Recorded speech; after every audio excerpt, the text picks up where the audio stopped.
सबसे पहले यह सुनिए दोस्तों, रामपाल जी शिवलिंग के बारे में क्या बोल रहे हैं। तो सर्वभाव है ना बताऊं ज्ञान अधूरा। ये शिव के मंदिरों में तो शिवलिंग रखे हैं, विभिन्न को आगे विस्तार ना करूं तो अच्छा है। एक मिट्टी के पत्थर के बने हुए ये दो आइटम इन्हें दे गया आराम फोर। ये डरता नहीं है माथे का ला लिए वह शिवलिंग पूजा। Private part of Shiva and Parvati ये बदमाशी कर गया। अब सारा संसार इन पर मत्था टेक कर थरा बेड़ा करे कोई। सुन लिया दोस्तों, यह है तत्वदर्शी रामपाल जी का ज्ञान। कुल मिलाकर इनका कहना है कि शिवलिंग भगवान शिव और माँ पार्वती जी के प्राइवेट पार्ट का हिस्सा है। मतलब भगवान शिव के लिंग और माँ पार्वती जी की योनि से मिलकर बना है शिवलिंग। अब भाई साहब, किस वेद और किस शास्त्र में लिखा है कि शिवलिंग भगवान शिव के लिंग और माँ पार्वती जी की योनि से मिलकर बना है? कहाँ है इस बात का प्रमाण? किस आधार पर आप ये बोल रहे हैं? अब आपको अपने ही सनातन धर्म ग्रंथों से दिखाते हैं कि शिवलिंग क्या है। आप स्वयं शिवलिंग की वास्तविकता देखिए कि यह शिवलिंग है क्या। यह शिव महापुराण भाग 2 है। खेमराज श्री कृष्णदास प्रकाशन बंबई से प्रकाशित। इसमें संस्कृत और हिंदी अनुवाद दोनों हैं। मनोज गुप्ता जी। इसे तो आप अवश्य पढ़ते होंगे। इसके कोटि रुद्र संहिता अध्याय 12 श्लोक 1 से 54 तक पढ़िए।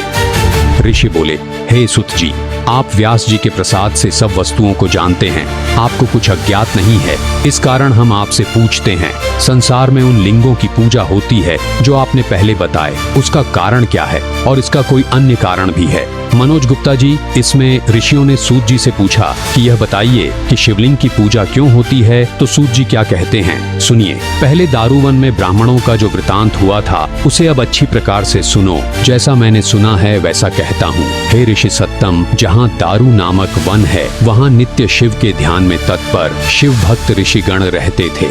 हे मुनीश्वर, वे तीनों कालों में निरंतर शिव जी का पूजन करते थे और अनेक प्रकार से स्तुति करते थे। वे शिव जी के ध्यान में लीन रहते थे। इसी बीच साक्षात नील लोहित शंकर विकट रूप धारण करके उनकी परीक्षा के लिए वहां आए। वे दिगंबर थे, अर्थात नग्न और अत्यंत तेजस्वी, कामियों के समान आचरण करते हुए हाथ में ज्योतिर्लिंग धारण किए हुए थे। उन्हें देखकर ऋषि पत्नियां भयभीत और व्याकुल हो गईं। कुछ आश्चर्य में उनके पास आईं और कुछ आपस में आलिंगन करने लगीं, जिससे वे अत्यंत विचलित और असामान्य अवस्था में आ गईं। उसी समय ऋषि वहां पहुंचे और उस विपरीत रूप को देखकर वे दुखी और क्रोधित हो गए। उन्होंने कहा, यह कौन है, यह कौन है?